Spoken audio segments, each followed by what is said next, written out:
సర్దార్ గబ్బర్ సింగ్ ఫలితం ఎలా ఉన్నా ఆ రిజల్ట్ను పట్టించుకోకుండా సర్దార్ కలెక్షన్స్ పడిపోకుండా కాజల్ ఛానల్స్లో పత్రికల్లో ఇంటర్వ్యూలు ఇస్తూ ఆ సినిమాను నిలబెట్టడానికి తన వంతు ప్రయత్నం చేస్తుంది.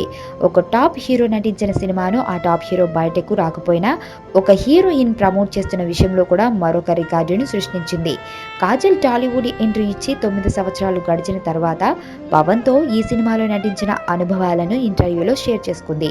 హీరోయిన్లతో పవన్ కళ్యాణ్ ఎలా వ్యవహరిస్తాడు అన్న ప్రశ్నకు చాలా మంది తెలియని ఓ కొత్త విషయాన్ని బయటపెట్టింది కాజల్.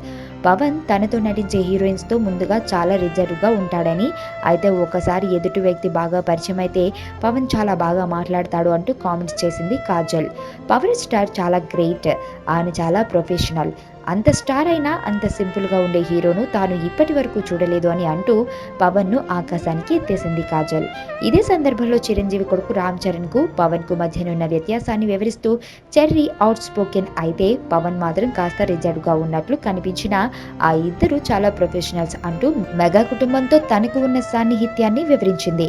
ఇక తాను నిన్న హైదరాబాద్లో ఒక థియేటర్లో ప్రేక్షకులతో కలిసి సర్దార్ గబ్బర్ సింగ్ సినిమాను చూశానని, పవన్ నటనకు ఆయన ఎనర్జీకి ప్రేక్షకులు అభిమానంతో ఏలలు వేస్తూ ఉంటే ఇవేమీ పట్టించుకోకుండా పవన్ ఏకాంతంగా ఎలా ఉంటాడా అనిపించింది అని కామెంట్స్ చేసింది.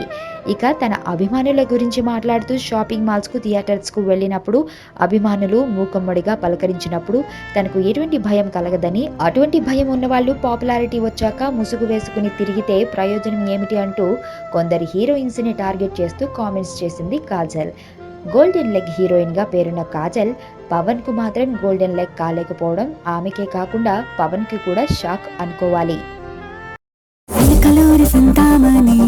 పేరంటే తెలియనోళ్ళు లేరే జాని, వయసు లెక్క సీక్రెట్ గాని నన్నడగ మాక అంటాంది జారేవుని.